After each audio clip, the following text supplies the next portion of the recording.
Hello. Hi, this is Matthew coming to you live from the spacious, grandiose, we might even say palatious Love Buddy Studios here in not quite downtown Ormoc, Philippines. It's 10 a.m. in the morning on Sunday, June 2nd. It's 10 p.m. on Saturday, June 1st in New York. It's whatever. I can't tell you what time it is where you are. That's up to you. But I know what time it is where I'm at. At least I think so. Anyway, today we're going to talk about miracles. You wanted to see some information about miracles in some people's lives. I've had 3 miracles happen to me. And maybe you've had some miracles happen in your life. Maybe you believe in Jesus, or maybe you believe in Buddha, or maybe you believe in Allah, or maybe you believe in Muhammad. Goes together with Islam, with Allah, doesn't it? So, or maybe some other, maybe a new age kind of a thing, maybe some kind of like a, I don't know, good, maybe a self-improvement kind of a thing, or a new age group where you've seen or experienced something just out of this world. So I wanted to share with you some of the miracles that I've experienced that were personal miracles to me, blew my mind, totally told me something, and how those 3 miracles from 3 different religions changed my mind about what religion was. Now, what some people will say is a miracle comes from Satan, if it's not in their particular cult. And the reason I use the word cult is because if you believe that other things are from Satan, great things that happen to people, that's cult thinking. That's a cult style of thinking. So you would be so wrapped up in your own dogma that you would be unaware that good things can happen to other people, and it's not an evil thing. If we're love-centered, if we're love-based, if we understand love, something good happens, that's something good, right? And that's okay, and we accept that. So here's the deal. I'll get into the first real miracle I had. I was about 14 or 15 years old. I was a Catholic. At the time, I was planning on going to the seminary, becoming a Catholic priest. My brother was a Jehovah's Witness. I lived in Chicago. He was living in LA. He would send me letters, and he would tell me in the mail, snail mail, he would tell me how the Catholic Church is non-scriptural, how the Catholic Church doesn't follow the Bible, and how the Catholic Church was non-Christian, but part of what's called Christendom, which is this big group of people that claim to be Christians but really are not. They're fake. They're not worshiping Jehovah God. And my brother was Jehovah's Witness. So he was trying to do his version of saving me. And he was wanting to share with me what they call the good news of the kingdom. And so he was at the time what's called a full-time pioneer, which means I think he spent 30 hours a week knocking on doors, which I did with him a little bit later on when I joined. But what made me join? What made me so sure that Jehovah's Witnesses was the right way to go? Because I was born and raised Catholic. His letters were really kind of, at that time in my mind, when he pointed out some of the Bible scriptures, they were pretty persuasive to me. So I kind of believed what he said. I believed, yeah, okay. Bible says this. Their Bible's wrong. It's not even a translation. It's called the Douay Rheims version for the Catholics. So they don't even use a translation. They use a version that has, I think it's got 5 apocryphal books in it. So it's not the same as the King James version, which a lot of Christians followed for a really long time. If you heard of the Gideon Bible, they leave. It's a copy of the New Testament that they'll leave in hotels. That's King James. It's a version. It's not a direct translation. What the New World Translation is that the Jehovah's Witnesses use is a translation from the original Greek, Septuagint, other languages, I forgot, Aramaic, and I guess Hebrew. I've forgotten. It's been 40 years since I was involved in that group, or 38 years. And 38 years since the brother who got me in stopped talking to me, stopped communicating with me, because I quit the group. long story short, anyway, let's get back to the subject of miracles. So he was sending me these letters, and I was confused, and I was asking where the local church was for Jehovah's Witnesses. I was out on my bicycle because I was 14, or maybe barely 15. And I asked one guy at a gas station, and he said, behind the Baptist church, or the Methodist church, was it? There's a little house there, and there's a preacher that lives there. Go and ask him. And something seemed kind of wrong about that. Now I understand what was going on. He wanted me to talk to his pastor and get talked out of becoming a Jehovah's Witness, obviously. But as a kid, I didn't really realize. I wasn't quick on the uptake, still am not, that he was, that he was one trying to get me away from that cult. Several definitions for the word cult, by the way. I don't want to use that word loosely, but generally a cult is people who think they have some special information, some special tribe that you're either in or you're out of. They exclude other people, they have their own kind of secrets that they have amongst themselves, and they have a direct line on some special deal. A lot of multi-level marketing schemes are cult-like in that they promise great rewards, and great bad things happen, like you go poor, you go broke if you don't join their cult, sell their product or whatever, and they have a secret formula. So this kind of a combination of things you'll see exists in different cults. Special information, tribal behavior where you exclude others, and infinite rewards practically. Even MLM, I mean, so, wow, we got a free trip to Hawaii, and we got our new car, we got our new house, all because we're selling this new soap, or with religion, God is going to save me, he's going to kill you, burn you in hell forever, so that's the punishment side. But he's going to save me forever, and live forever in happiness, enjoy everything I want, and I'm going to be with God all the time, which is this infinite love being that will forever make me happy, which sounds like something kind of weird if you're actually in that situation, which really sounds really, really boring. Okay, so they'll come back with, well, we don't know exactly what it's going to be like, blah, blah, blah. Well, anyway, so these are some of the qualities of a cult. So when my brother, as a Jehovah's Witness, was telling me about this, I wanted to see what the case was, so I wanted to go to the Jehovah's Witnesses church, which is called the Kingdom Hall. And so they were having a meeting at the time. I found out they were having a meeting at the time. I rode my bicycle. I'm sitting in the parking lot, and it's in a residential area, and there was a house next door. And the house next door, you could clearly see the porch, and the porch light was on. Nobody was in there, but the porch light was on. And I was sitting on my bicycle. I didn't get off my bicycle. Didn't want to go in because I didn't know if I wanted to get involved in this thing or not. And so I thought, okay, I believe in God. I'm going to pray to God. I'm going to ask God, I need a sign, right? What can I do? I got to think of some kind of a sign that God could give me if the Jehovah's Witnesses is the one true church.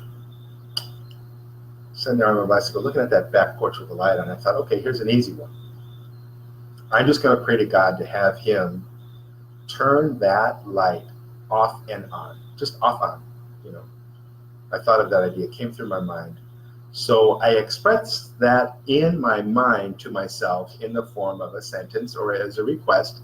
I said, God, if this is the one true church, if this is the one that I should follow, please make that light go off and on.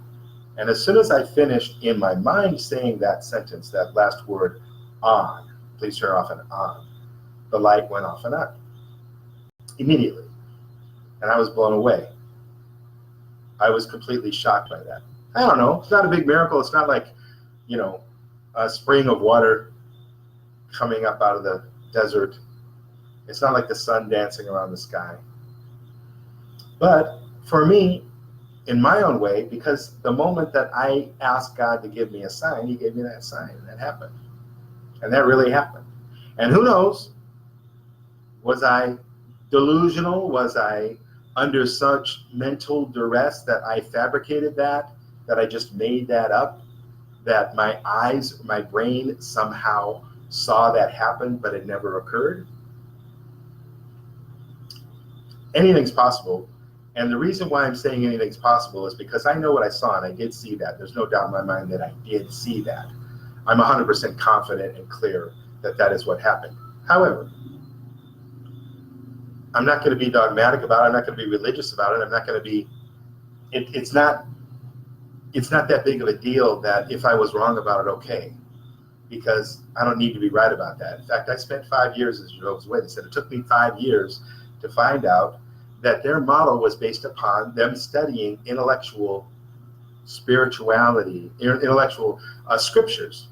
That was what it was all about. There wasn't much practice of nurturing or love or kindness or understanding. There was great tribalism. I remember when I was working, they hired me to help out. I didn't know anything about carpentry, but they were building a house for one of what they called their brothers, who was also a Jehovah's Witness.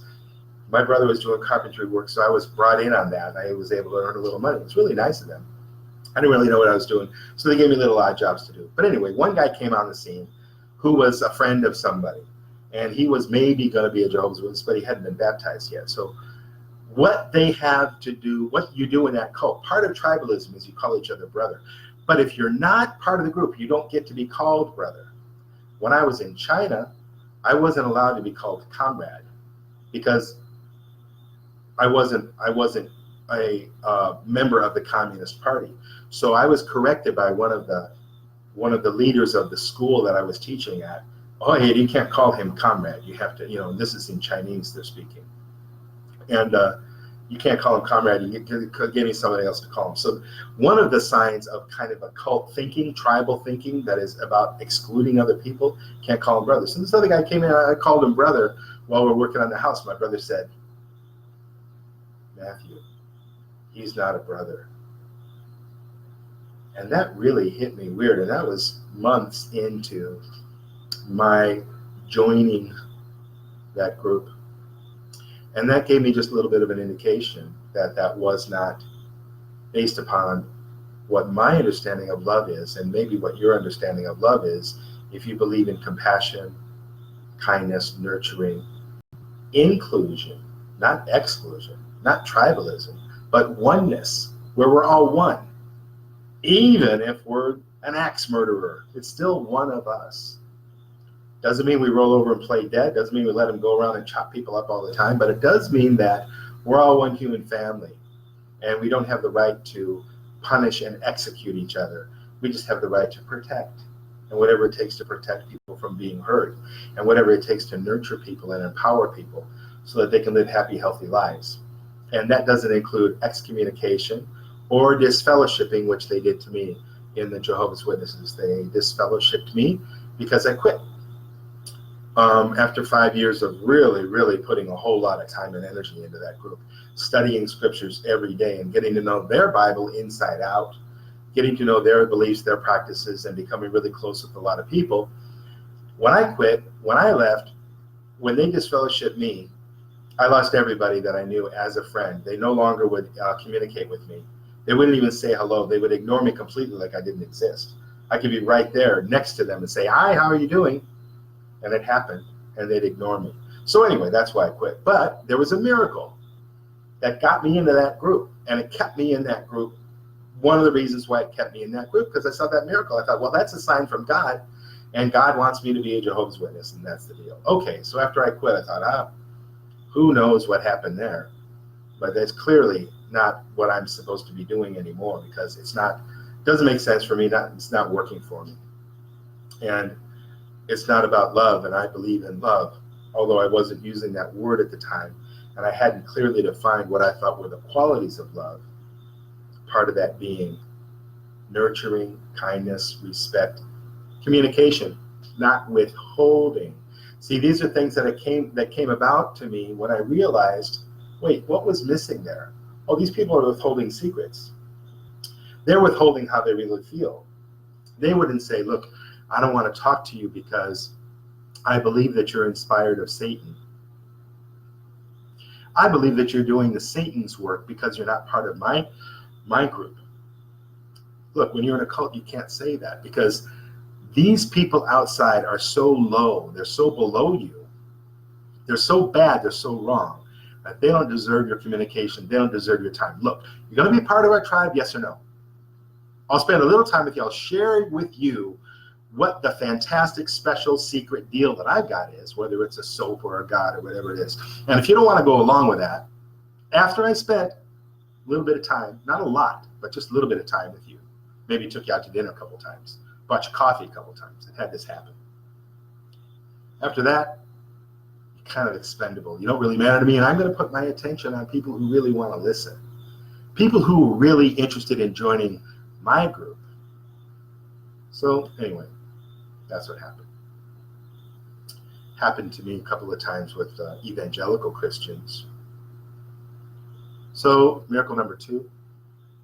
Miracle number 2 happened directly after I quit Jehovah's Witnesses. I was walking into a Ralph's supermarket to write a bad check. This was in Canoga Park, which is in LA, part of LA, one of the suburbs of the valley, north of LA, San Fernando Valley. I was living there. I didn't have any money. And at that time, you could write bad checks and then make them good later. I think I made all of them good later. It was a dishonest, cheating thing that I did in order to put food in my stomach. And so I was going to go and write a check for cash and maybe buy a bottle of milk or something. I don't know what that was going to do. But I was on my way in there. I saw this cute girl outside selling books. She was selling a book called Dianetics, The Modern Science of Mental Health. And this was written by a guy named L. Ron Hubbard, and later developed a religion called Scientology, which is very much in the news these days. Okay, so I went in to that market, and then when I came back out, that girl approached me again. And I said, look, I don't have any money because I guess I couldn't cash the check, or maybe I didn't have enough for the book. Anyway, I said, look, I'm sorry, I don't have any money. She goes, so take the book, pay me later. This is the address right here is where our church is at, our organization. And pay me later. I thought, wow, you're trusting me. You're going to give me a free book, and maybe I'm not going to pay for it. I was thinking, this is an honest person. This is a trusting person. Well, it was in her best interest to get rid of those books, so I didn't really realize that. She also trusted me, but she could, I don't think it was about that. I think it was more about her wanting to get converts, because that was maybe not necessarily what she wanted to do in her heart, because she never wanted to be friends later when I joined. Not even friends. I mean, I was interested in her because I thought she was cute. I thought maybe she could be my girlfriend. Okay, that was the farthest thing from her mind. Furthest thing from her mind. That was fine. That was okay. But what was not so far from her mind was her job. I think she was part of the Division 2, which is dissemination, helping to bring people in and talk about. Anyway, long story short, got that book. Something kind of came over me spiritually. I kind of deal with intuition a lot in my life, and I listen to intuition, and it really helps me to make a good decision. I sat with that book in my car, and I held it, and I thought, there's something going on here. I think, and I knew nothing about, I had no clue what that was about. I had never heard of Scientology or Dianetics before that time. But I thought, I'm going to do this. This isn't going to be my destiny. It's not going to be what I do for the rest of my life. But this is my next journey after having been a Jehovah's Witness for about 5 years. Get to the miracle. Cut to the miracle. All right, so I really got into Scientology really heavily. In fact, I signed a billion-year contract with those guys at one point to join their special organization called the Sea Org, which is basically, if you're a masochist, you're going to join that. But you can get all that information on the internet and on TV and everything else. And Ramani, I forgot her first name. She's exposing a lot of that cult. Anyway, what I ended up doing was I loved hamsters, and I had a hamster in a cage in my apartment where I was living at the time. And I was sitting there reading a book called Scientology 8-8008. And what that means is achieving infinity. They use the 8 symbol sideways, it means infinity. So they had it stand up because they didn't have a printer, I guess, to do that sideways, and they didn't want to do that. So L. Ron Hubbard called it 8-8008. Achieving infinity by changing the original illusion of infinity, the 8, down to 0, and then back up from 0 2:8 with the real infinity, with the real infinite ability. Because that's one of the things that they sell with Scientologists. Hey, you can have infinite power. You can do anything you want. I'm going to share my experience with Scientology in another video at another time. Fascinating what I believed and what I accepted and what I understood and what I thought was going to be true and real. I was really convinced. Long story short, I'm sitting there reading that book, and my hamster had escaped 2 days prior. He got out of his cage. I don't keep hamsters anymore because they always want to get out of their cage. And I thought, well, that's kind of inhumane. The guy wants to get out. Let him out. Spends all day or all night chewing on the cage. You can hear him chewing. They're trying to get the hell out of there. So anyway, he got out. And I felt that this was a cement apartment. This was on the 3rd floor of an apartment building that was cement, which is not really common in LA, where I was living at the time. But so I knew that it was sealed. I knew that there was no way that he could have left the building or the apartment unit itself. So I knew he had to be somewhere in there, but I know I had spent hours searching for him, couldn't find him anywhere. I read this book and this inspiration came over me, what people might call the Holy Spirit, but because I wasn't Christian or I wasn't religious, I was in Scientology, which is not a religion, but we call it that for shorthand and for tax purposes. They're a religion only. Anyway, I didn't really believe in miracles or anything at the time, but I believed in an infinite capacity.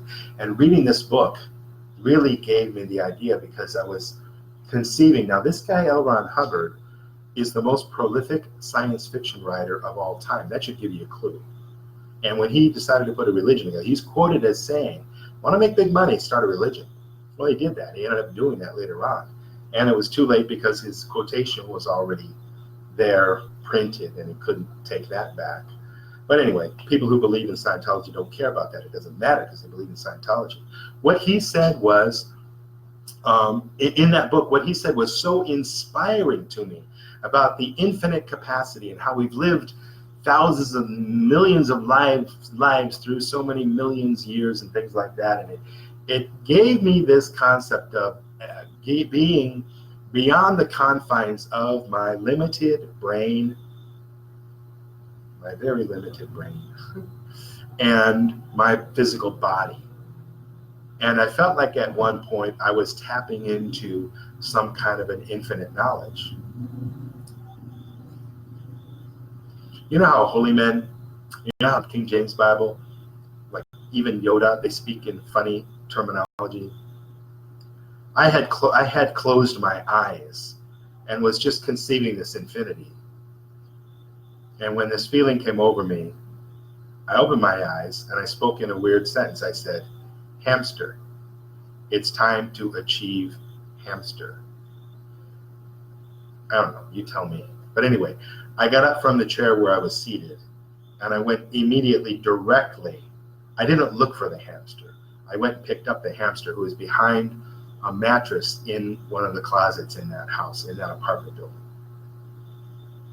I didn't look for the hamster, okay? I didn't look for him. I knew exactly where he was. Oh, there's another miracle in Scientology too. So anyway, that was a miracle to me.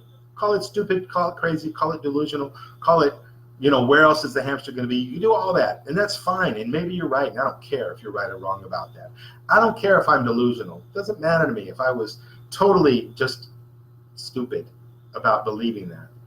But what it meant to me at the time, it was a miracle. It felt like a miracle at the time because of how it went down, like I just described it to you. I just thought of another miracle too. We're messing around with an meter, which is their kind of a lie detector thing where they have a meter and you hold on to 2 electrodes. In Scientology, that's how they do their counseling. And a buddy and I, who was also Scientology at the time, now he's a famous musician, very cool guy. We would stand and talk for hours just about life. Very cool guy, I really miss him. He's around, but distance geographically, and we're not in the same circles anymore, so we never came. Anyway, I lost my keys, couldn't find my keys, I had to go. I was in a hurry. I was doing carpet cleaning at the time, and I had to get, and they had the house that we were sharing at the time. We were roommates, and his girlfriend was living there, her son was living there, and her sister was there, and her little baby was there. This little baby would grab stuff and hide it, and so my keys were gone. You didn't know where the heck the kid put the keys. So they put me on this meter, and he asked me, where are the keys, in so many words. And I said, oh, under the couch. And he said, okay, that's done. We're done. Open your eyes and go, So I went, and they were exactly there. So this, if you believe in miracles, and if you believe in the infinite power that you have inside, you can achieve incredibly and infinite things. It wasn't about L. Ron Hubbard. It wasn't about Scientology. It was about the mindset of being able to achieve infinite things. And anybody who's achieved something that's kind of infinite, that's super powerful, they're going to tell you, yeah. And it doesn't matter about the religion. It doesn't matter about the God. It doesn't matter about the philosophy. None of those things are the common denominator. And this is why miracles in my life were such a huge lesson to me.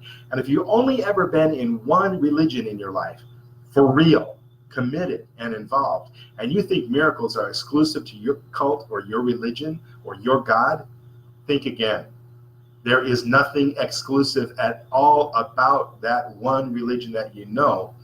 There's something that we all share, and we all have love in our hearts, and we all are souls, and we all are sharing one human family, one being, and we're all here to love and respect each other and work together. And don't you dare let your cult or your religion or your set of philosophy limit your ability or your willingness or your desire to love other people. Exclude them and believe some crazy story that your God is going to kill them. Forget that. That is so divisive. That's so destructive. That is so hurtful. Even if you make that lie that says, oh, I'm not judging, it's God who's going to judge in the end. I've heard that so many times, and it doesn't mean anything at all. If you think that there are some people that your God is going to burn forever or who's going to execute because there's not his chosen people, this is so incredibly destructive. But you know who it works for? It works for the cult leaders.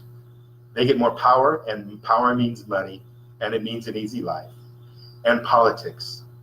If your government is endorsing some religion, or if you believe in a religion, you're automatically going to be more loyal. You're going to be a loyal subject because you believe you have what Jehovah's Witnesses called a healthy fear. That's an oxymoron if I've ever heard of one. Fear isn't healthy, and love is fearless. Love is courageous, and love stands up to these false gods and these threats from tyrants and from bullies. If your God is a bully, I recommend you think twice, and I recommend you look into some other options and see what billions of other people who are not in your particular religion think and say, because they're not idiots. We're all just dealing with the information that we have. And if you have really, really limited information about one, if you're limited to one particular group, I got to tell you, get exposed to other groups. Open your mind to other groups and just see, because that's what I did. I've been involved in at least a half a dozen different religions in a very, very deep, intimate, extensive level where I really, really got involved, and I gave my heart, my soul, my mind, my body, my life to that religion, at least 5 of them, and 6 or 7 that I've looked into and spent a lot of time studying and getting involved in and living with the people. I never joined Islam, but I've been surrounded by Muslims for years, and I know them well, and I know how they live, and I know they're, from Muslims in different countries where I have lived. Pakistan, for example, Malaysia for years, Egypt, Kuwait, United Arab Emirates, Dubai, Qatar. So although I've never been a Muslim, I feel like I have some really great friends, some really cool people that are Muslims. So although I've never joined, I feel like I have a pretty good understanding. Most people in religion, okay, anyway, get to the point here. Third miracle, Soka Gakkai Buddhism. How did I get turned on to that? I was in LA again. I met some guy who told me about that. Nichiren Daishonin, a Japanese dude, lived, I can't remember, not that long ago, not thousands of years, not even hundreds, I think. But anyway, he started this group that's kind of a pop new age little bit Buddhism where you chant. And you chant, when you chant, you got to do it at least 3 times. Nam Myoho Renge Kyo. So if you say that 3 times, Nam Myoho Renge Kyo, Nam Myoho Renge Kyo, Nam Myoho Renge Kyo, that's almost like supposed to be like a magic potion.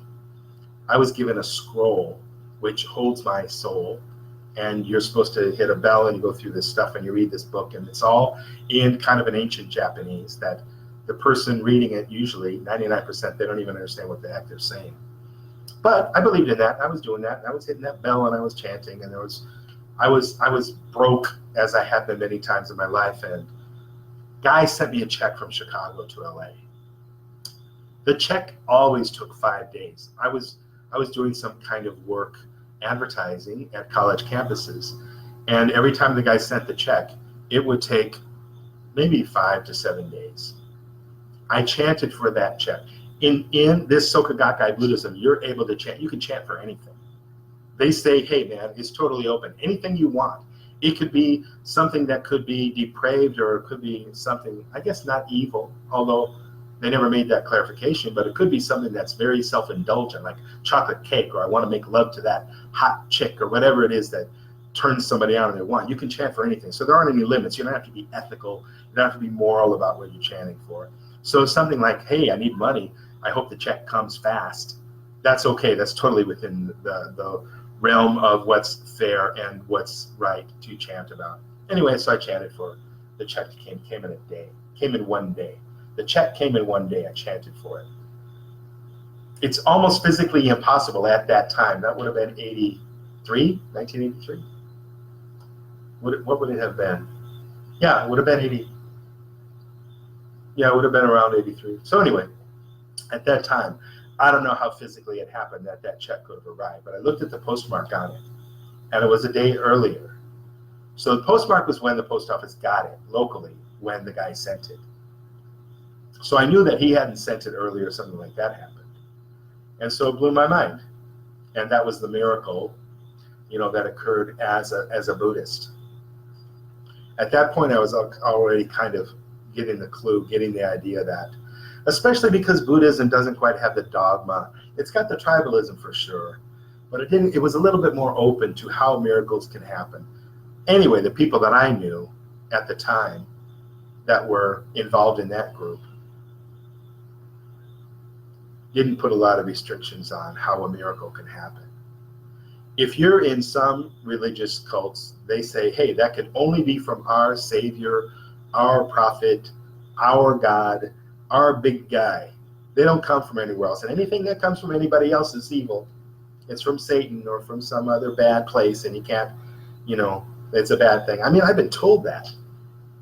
What if you get a miracle, a blessing, but you didn't pray to God for that, or you don't believe in that God, or whatever, Things get misconstrued. So that's the third official miracle that I wanted to share with you.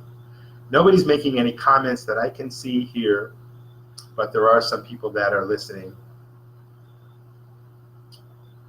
So if you have anything you want to say in contrast with what I'm saying, or in agreement, or related to miracles, happy to tell others, here's what this person said, and share my opinion about that, or share your opinion. After the video, there's a thread that you can always add to, and we can talk more about miracles. But I wanted to share my knowledge about miracles, my knowledge about, and come to think of it, there's a lot of things that Scientology calls it postulating something, and what that means is kind of envisioning something specific that you want. Oh, I want to live in this place, or I want to go to this place, or I want to do that. I could probably give you 100 examples of having done that. So now that I realize that, those are kind of like miracles. Oh, okay. Like one time I decided I want to travel the world, and I don't have any money. And it happened. And within 6 weeks or something, I was traveling the world on somebody else's money because I got a job where travel was required. But we can envision, we can postulate, we can assert, we can have an intention of something that we want. We're tapping into the infinite universe. We're tapping into anything can happen at any time. Good stuff, bad stuff, anything can happen. And where we focus, where we put our energy, where we put our love, that's what can happen in our lives, regardless of what it is. It can happen. What just went in my mind is, wait a second. Are you saying that somebody's baby's got cancer, and if they put their heart in the right place, their baby's going to get miracle cured. No, of course, that doesn't always happen. And I don't think the parents are doing something wrong. I don't think they're praying to the wrong God or doing the wrong thing. I'm not going to go there. But what I have experienced in my life, and you know, I'm so sorry when tragedy happens to people like that. You know, whatever kind of tragedy it might be. I'm not saying that you can do anything you can at any time, literally. Sometimes bad things happen and we don't want them to, and we don't intend for them to happen, and we don't really understand why they happen. And I'm not going to go there to say why bad things happen and things like that, why somebody's baby might get cancer and then die before they're even a year old or whatever might happen, congenital heart defect or something, and the baby just couldn't make it. These are horrible, sad things that happen in the world. So I'm not going to, try to say that happened for a reason or that happened because the person was, I read a book once called Kicked Out of the Kingdom, where people were Jehovah's Witnesses. My sister, a born-again Christian, sent that to me when I was Jehovah's Witness. And what it was about these people they had a baby that was born with a clubfoot. And they were, I don't remember why, but they were praying to God in a way that Jehovah's Witnesses didn't approve of or something like that. So they got kicked out of the Jehovah's Witnesses group. So it's called Kicked Out of the Kingdom as the title of their book. Long story short, they're praying to God. They joined kind of a born-again group. And they were praying to God to heal the baby. And lo and behold, healed the baby. Baby no longer had a clubfoot. They wrote a book about it. Sometimes stuff like that can happen.